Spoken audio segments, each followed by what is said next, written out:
गुलाम नबी आज़ाद ये कह रहे हैं कि ज़्यादातर सांसद जो है शादी के बाद दवाएं लेते हैं। ऐसी कौन सी दवा है और आप ऐसे कितने सांसदों को जानते हैं जो शादी के बाद इस तरह की दवाएं लेते हैं?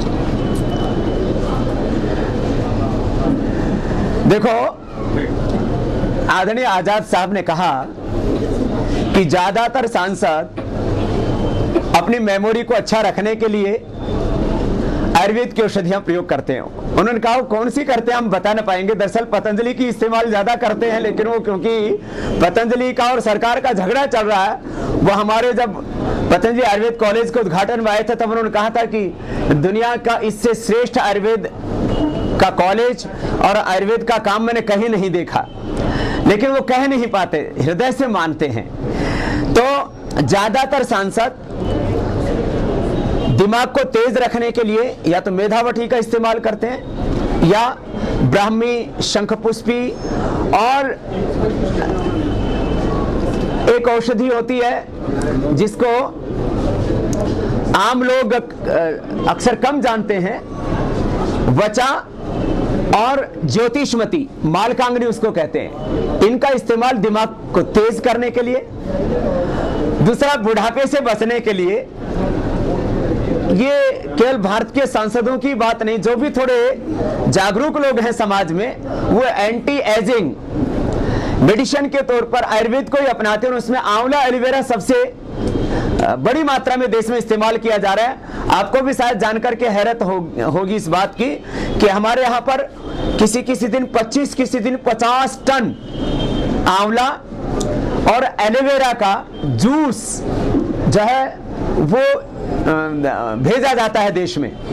हर रोज 25 से 50 टन आंवला का जूस, 25 से 50 टन एलोवेरा का जूस और इसके साथ गिलोय, इन तीन चीजों का इस्तेमाल बुढ़ापे से बचने के लिए एंटी एजिंग मेडिसिन के रूप में इस्तेमाल किया जाता है।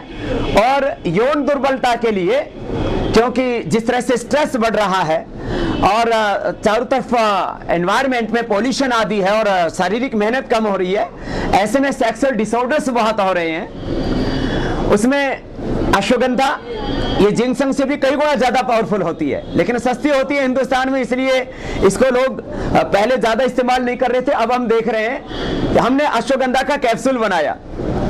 आप लोगों की जानकारी के लिए मैं कह रहा हूं, उसका हर महीने लाखों कैप्सूल, अब तो शायद जो है 1 करोड़ के आसपास कैप्सूल लोग खरीदते हैं अश्वगंधा का, और शिलाजीत का तो उससे भी ज्यादा। फिर हमने अश्वशिला का कैप्सूल बनाया, फिर और दूसरी भी चाहे वो यौनामृत है मेडिसिन के तौर पर भी, जैसे किसी का स्पर्म काउंट कम हो गया है तो संतान पैदा करने लायक भी नहीं रहता, तो यौनामृत, चंद्रप्रभा, शिलाजीत रसायन आदि लेने से स्पर्म काउंट भी बढ़ जाता है और सेक्सुअल डिसऑर्डर्स दूर हो जाते हैं। सेक्सुअल डिजायर पैदा करना यह आयुर्वेद का मकसद नहीं है, लेकिन सेक्सुअल डिसऑर्डर तो नहीं होने चाहिए। गृहस्थ जीवन तो आदमी का सुखी बीते, और उसमें अश्वगंधा, शतावर, सफेद मूसली और कौच के बीज, ये 4 ऐसी औषधियां हैं, इनका सेवन करने से व्यक्ति को यौन दुर्बलता नहीं रहती। जैसे किसी के शरीर में कैल्शियम की कमी पड़ जाती है तो उसको या तो दूध पिलाते हैं या कैल्शियम के टैबलेट खिलाते हैं। आयरन की कमी पड़ जाती है तो हरी सब्जियां, लौकी का, गाजर का, पालक का जूस या सब्जी आदि खिलाते हैं, आयरन के कैप्सूल तक देते हैं।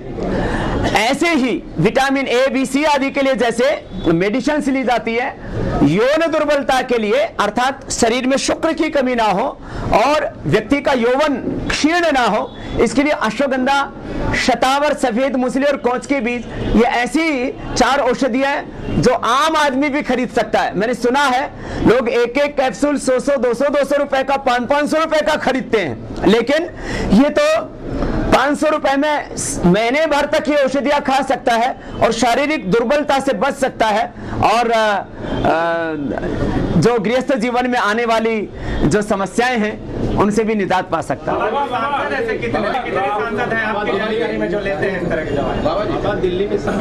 देखो, ये मात्र सांसदों की ही बात नहीं है।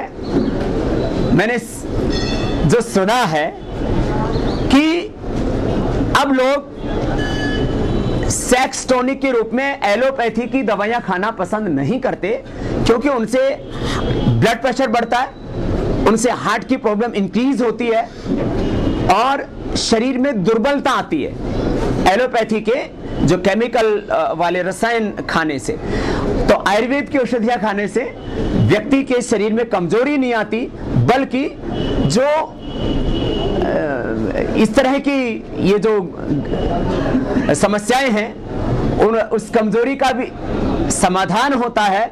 जैसे रक्तदान के बाद में शरीर में सामान्य कमजोरी आती ही है, उसकी पूर्ति के लिए व्यक्ति अच्छा आहार लेता है, ऐसे ही शरीर में जब यौन संबंधों में शुक्र का क्षय होता है, ऐसे में उस शुक्र की पूर्ति के लिए आयुर्वेद में ऋषि मुनियों ने भी इसका विधान किया। उनको स्तंभन, रसायन और वाजीकरण करके औषधियां कहा गया है, जिनकी मैंने अभी बात की। इस तरह के बयान का